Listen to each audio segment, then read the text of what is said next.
Happy birthday to my son. My son.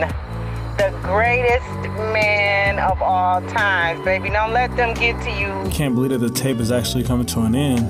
I must have tried to start this recording maybe 10 or 20 times, actually.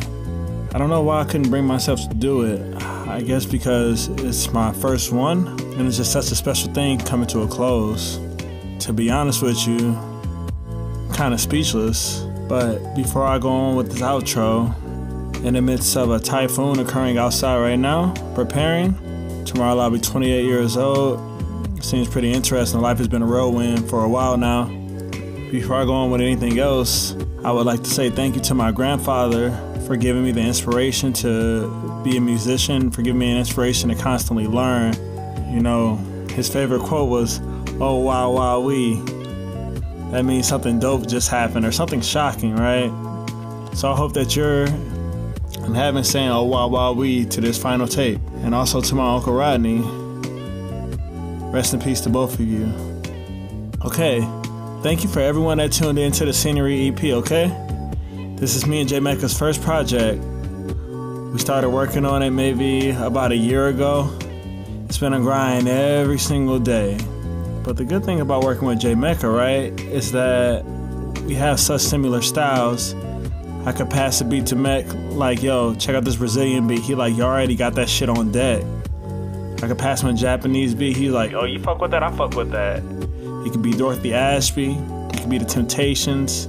It could be anything, and he's open to it. So I'm very grateful for that. I feel like we came out the gate with a classic. I think it's true. And I'm just so grateful for the people that are around me. And I just want to give a little time to thank you all.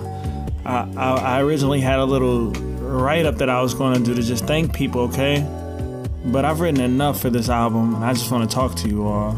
So don't get mad about the order in which I thank people. It's just going to close my eyes and just do it.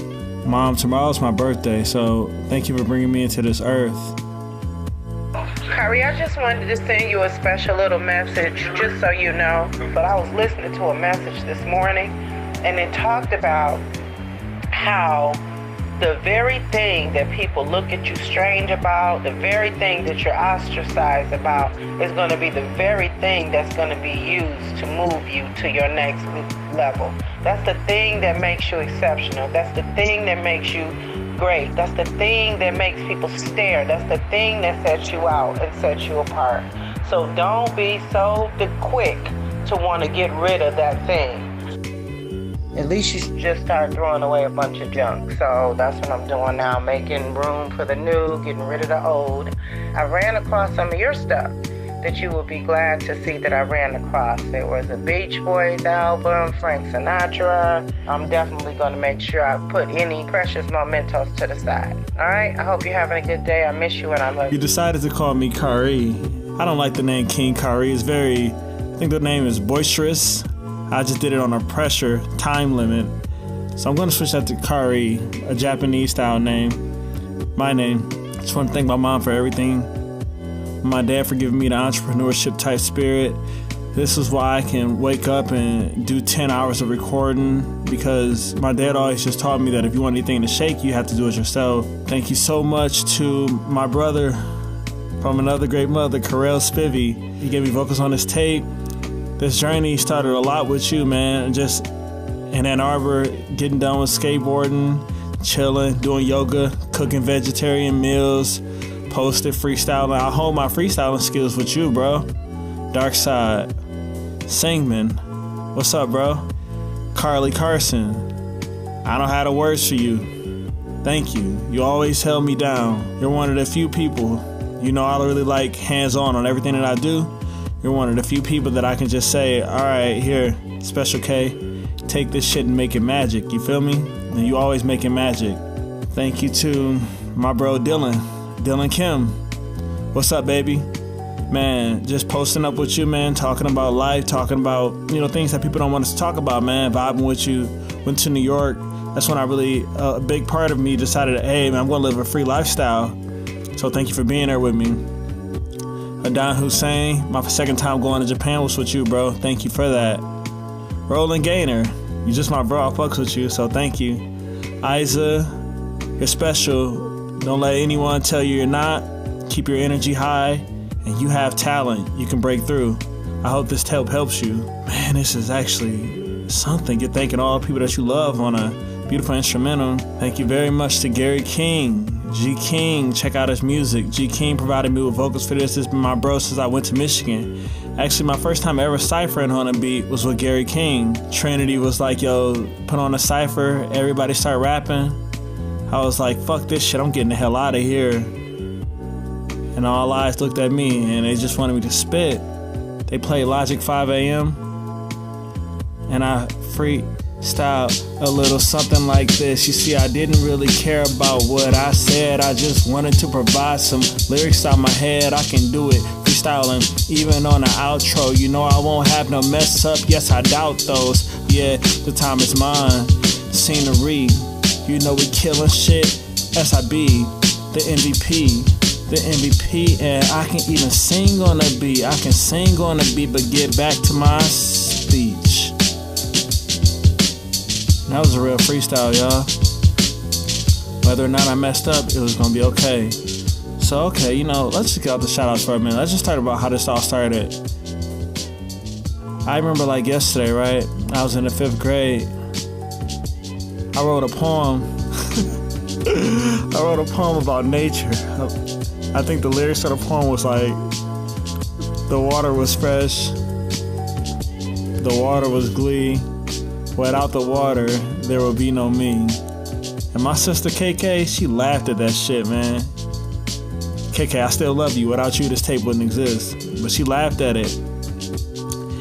And the poem was dope. I remember my dad saying the poem was dope, but, you know, I didn't pick up a pen to maybe 4 years later.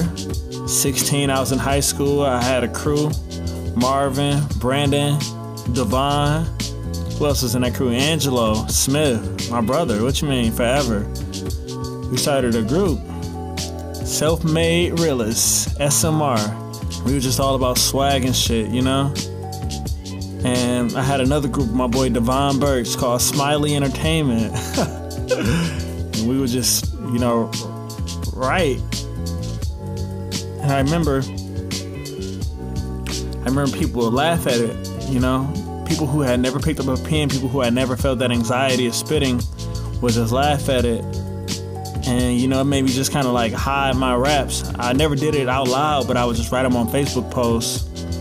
So once again, I put down a pen and I almost never picked it up again. I rhymed by mistake, my friend. Until one day, my father, you know, he owns some timeshare in Florida. He invited me and my brother out to a trip to Florida in maybe 2007. So we went out to Florida. You know, everything changed at that point. I had never been on an airplane. Here I am, 14, 15 years old. I'm getting on the airplane. We get to Florida. We meet a dude from London named Malachi. Malachi's like 19. You know, Malachi's like 19 years old. We're telling stories saying that we're like 16, 17, and we're kicking it with Malachi, you know what I'm saying? This cool ass dude from London. I'm just a boy from Detroit, you know? I've always been open to meeting different people, but I had never had that experience. I'll never forget it. We were just sitting, chilling, and I see me and my brother and Malachi, we see two girls, two women from, we didn't know where they were from, but one was dumb thick before dumb thick was cool, and one was small and petite. You know, I like them petite, but I also like the thicker women. So, two girls from Canada, Nikki and Jolene, French-speaking Canadian girls. Make a long story short, got to meet them, talk to them. That was the first time I ever had conversations with ladies where they were just talking over my head. They could just speak French and I couldn't understand a word of it. And it was the most frustrating, sexiest thing ever, you know? Lupe also released a song around this time called Paris, Tokyo. Let's go to sleep in Paris, wake up in Tokyo. Have a dream in New Orleans, fall in love in Chicago. I mean a man. Classic. ever since I heard that song and I went to Florida and I had all those international experiences, I just wanted to go, leave, travel. I came back from Florida. It was cold that winter. Lupe's Food and Liquor changed my life. But then he dropped a cool in 2007 once I came back from Florida, 14 years old, and it changed my swag. I was no longer that geeky, nerdy kid, I started getting a little bit of swag, made me want to be something in life. So going back to the story of where I was at, I linked with my homies in high school, Devon Burks. We started writing the rhymes. I think the first rhyme that I spit on was like Eminem's Infinite. And nothing was ever recorded. I was scared. I had fear. It's kind of like a skateboard trick. I would like write a little bit, but I would never fully commit. I would write rhymes for my brother Andrew, real long rhymes, but never did anything with them. And I was getting ready to go to college, community college. I got kicked out of my mom's house at like 17 years old. I'm a rebel by nature. Look at me stuttering like my dad. I made fun of him about that my whole life, and now I'm doing it. But I'm a rebel. I got kicked out at like 17. I was moving from house to house to house to house, community college to community college, just for the dream. And my dream was just to be something great. I couldn't pick out a major. I couldn't pick out anything, And life was hard. And I had some good people around me at the time. Josh Gamble. I would go to a restaurant. My man Josh I would pay $5 worth of food. My man would give me enough food to feed me for maybe a week. That's just love. I had some pretty challenges actually on the way up. My best friend was murdered at 16. That messes with a kid. And I just wanted to be great, to just make the city proud. Detroit, don't think I forgot you, man. What up, though? I might have been busy and forgot to shout y'all out on this, but the love is still there. So I go to community college, man. Sometimes you just feel like the world is so against you, you just can't be your creative self. I almost just fell into the 9-to-5 trap or whatever, but something told me that wasn't it. So as I record this, it's just so hard to think of people who to thank. Thank you to my auntie Saya.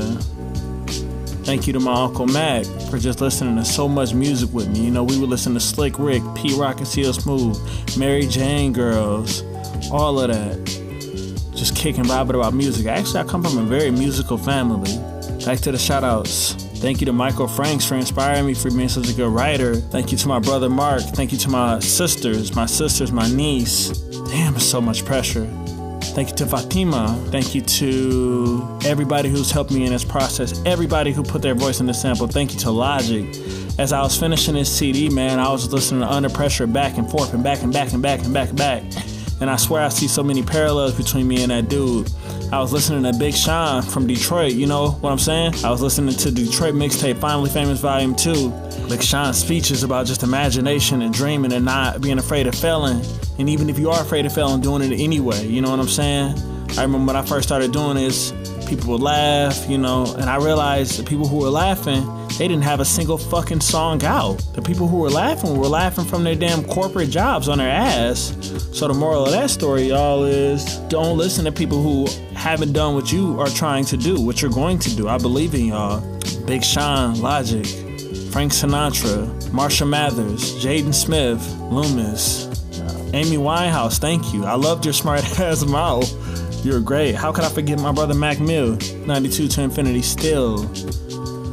When Mac Miller passed away, I really just became serious about this, You just see how quick life can be taken. And I don't know about y'all, but my legacy is powerful. So many people helped me in this album. As I was recording this album, man, we were just listening to Bobby Brown, Don't Be Cruel, Bossa Nova, Marvin Gaye, Logic, Big Sean, Mac Miller, Bossa, The Killers. I was off of a lot of The Killers. I really listened to myself a lot, man. Out of all those artists that I just named, I'm my favorite one. Thank you to the city pop genre for blending so well with us.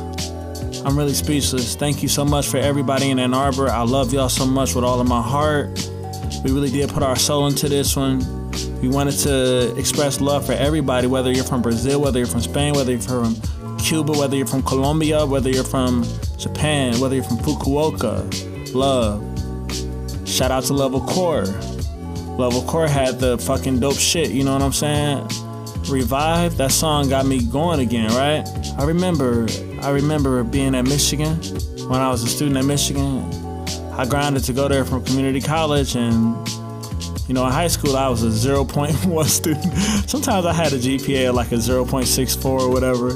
It's shit. Back in the day, I thought that me having a 2.7 was decent. That's like a C average. I was like, wow, I'm smart. People always ask me why I'm so fucking cocky. Well, from where I'm from, you have to be cocky. You have to believe that you're the shit, or you're not going to go anywhere, in my mind. I mean, shit, the proof is in the pudding. I'm recording this shit in my own room in Nagasaki, Japan, so fuck what you talking about, bitch. Thank you, God, for my tutor, Senor Barnett, rest in peace. He taught me La Idioma de Español. We went to Michigan. I met my greatest friends out there, man. Brad, Lucas, Karel Spivey. Great people, man. Jay Gordon, what up, baby? With your crazy ass.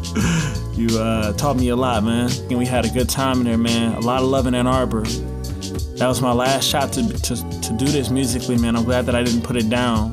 I guess it's just so hard for me to just kick it and just thank so many people, because I've met so many great people. My teachers in middle school, man. Thank you for y'all for instilling the love of language arts in me. Miss Calloway taught me metaphors and similes. She taught me how to spit with the Temptations, And I'm actually about to switch some shit on y'all real quick. Hay muchas personas en España y también Colombia y también Brasil que ayudarme con este álbum, con mi post en Instagram por Scenery.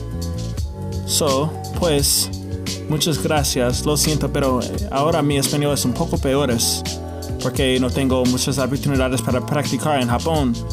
Pero mi corazón es muy pedoso, lo siento.